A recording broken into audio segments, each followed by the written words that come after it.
In today's video, I will go over some of the basic anatomical landmarks in this ConeBeam CT scan. It is also worth mentioning that I will not go over surgical or pre-surgical planning, and this video serves as a simple oversimplification and a very basic revision for all of you watching. I would like to start off with the most superior position of this ConeBeam CT. One of the first things that we can admire immediately are the following. We can easily see the nasal septum well defined and very well spaced and very well made. We can also see parts of the bulla ethmoidalis right around here, which has connections with the frontal sinus. One of the first things that we can also see is right around here. We can see the hiatus semilunaris, which is located on the medial wall of the maxillary sinus. One thing we can appreciate is here on the right side, we can see the infraorbital canal for the infraorbital foramen, in which we will have the infraorbital nerves or vessels.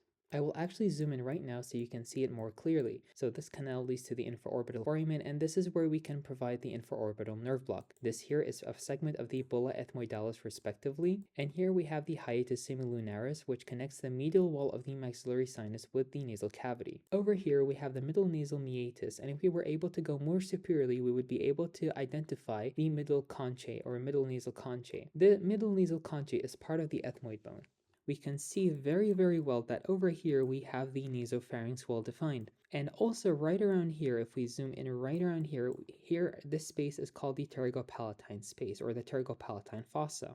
So as we move more inferiorly, we can actually see the nasolacrimal duct. Now, if we focus on the nasolacrimal duct, it passes through the nasal bones, passes through the maxillary bones, and exits right around the level of the inferior nasal concha. Speaking of the inferior nasal concha, let's actually go over the inferior nasal concha. So over here, we have the inferior nasal concha surrounded by the inferior meatus of the nasal cavity. If we focus more and we go more inferiorly, one of the other things that we can see right away is this. Here we have one of the things that a lot of medical students tend to get confused, which are these foramen. Now, these are the superior foramen for the nasopalatine canals. Here, the nasopalatine nerves and the nasopalatine vessels pass through. The nasopalatine nerves is a very important branch of the maxillary division of the trigeminal nerve, and it passes through the pterygopalatine ganglion. However, it does not innervate in the pterygopalatine ganglion and serves as a sensory innervation to the lingual aspect of the anterior dentition and the mucosa. Now, I want to put some emphasis on the maxillary sinus. Now, as you can see, this is the maxillary sinus, and if we look at anteriorly, it is bound by the maxilla or the cheekbone, obviously. Laterally, it is bound by segments of the maxilla and the zygomatic process of the maxilla. Okay, now that's very important, so which is where the zygomatic bone articulates. And also this radiolucency that we see around lining the maxillary sinus are actually the neurovasculature of the maxillary sinus. And a lot of the times, if the maxillary sinus gets infected, especially if we move on to the inferior side, it can mimic dentition pain, especially in the posterior dentitions, because it is innervated by the same nerves that innervates those dentitions. Now, as we move on further, we can see the hard palate very well. Now, as we move more inferiorly through this ConeBeam CT, one of the things that strikes our eyes and we can appreciate very well is actually the intermaxillary suture. Now, the intermaxillary suture extends actually from the alveolar process of the maxilla, and if I manage to get it very well, and it passes through the incisive foramen and goes onto the anterior nasal spine and also extends posteriorly towards the palatine bones. Now, the intermaxillary suture is very important because it is the fusion of the maxilla during development. Like I mentioned earlier, we also have the superior foramen of the nasopalatine canal or incisal canal, and if we see that it exits out again inside the oral cavity very well. Now, one of the things we can see here right away is right here. So as we move more superiorly, this is the nasopharynx, and as it connects to the oral cavity, it becomes the oropharynx. A lot of the time, students also get confused in this, are these processes. So here we have the medial pterygoid process and the lateral pterygoid process. Now, these pterygoid processes, a lot of medical students tend to confuse them with the palatine bones, which is wrong. They're not part of the palatine bones. They are actually part of the sphenoid bone. And a lot of the times, if you can see the segment, as you can see, this segment is continuous, but if we move more inferiorly, it becomes discontinued. Now, the reason is the medial side is called the medial pterygoid, and the inferior most part is actually called the hamular notch, and it's a very important landmark.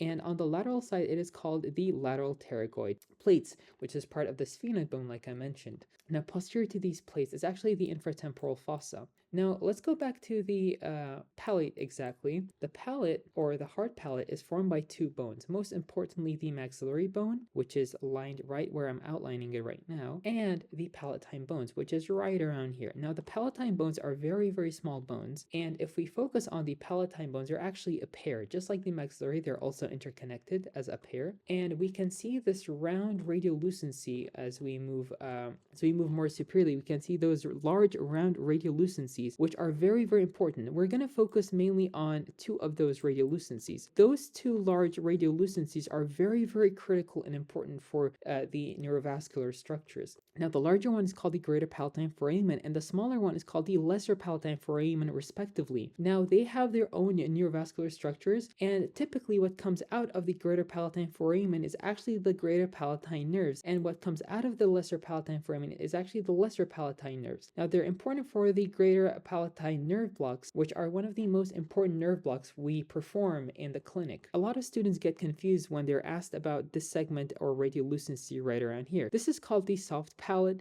and this is a very important line. We should be able to differentiate between the hard and the soft palate. As we move more inferiorly right now, we can actually admire some of the roots. Now, as I said, this video isn't a surgical guide. Let's grab our attention back to the maxillary sinus. Now, as we go more inferiorly, we can see something very, very strange, and a lot of students tend to freak out when they see this. So here we have the floor of the maxillary sinus, and as we're approaching, you can see part of the roots of the first molar. Let's say tooth number 6. We can identify immediately. It passes and reaches the mucosa of the floor of the maxillary sinus, and this is why sometimes maxillary infections mimic tooth pain, and it's important to isolate and differentiate between a maxillary sinusitis or a periapical infection in number 6. Now, one of the most common things we see on periapicals or panoramics or OPGs is actually a region near the dentition number 2, which is called the lateral fossa. Okay, now the lateral fossa is a radiolucency we typically see on 2D radiograph images, and this is just because the bone around the dentition is very, very thin, and it's not always like the other regions of the dentition. Now we can also see the anterior nasal spine and use this as a landmark, which is usually 1.5 to 2 centimeters superior to the apices, or which is usually 1.5 to 2 centimeters above the incisors, respectively. And if we move on further, I would actually like to show one of a landmark that I really, really like. Now, before talking about any of the landmarks in the mandibular segment, we have to talk about some of the basic supporting structures of the mandibular segment. Now, one of the first things that we can see immediately in this ConeBeam CT are those white opacities. Now, these white opacities are what we call the cortical bones. Now, one of the advantages of CBCTs or any CT scan in general is we can view those cortical plates very well. In 2D radiographs, such as periapicals, OPGs, panoramics, cephalometrics, we cannot see or differentiate the cortical plate with the cancellous bone, respectively. Now, they line the superficial layers of the bone, and they're both external and internal, of course. Now, the spongy or cancellous bones are what makes up the cavities of the mandible. Now, if we move on here, we can see a very, very faint and very important radiopacity surrounding the roots of the dentition.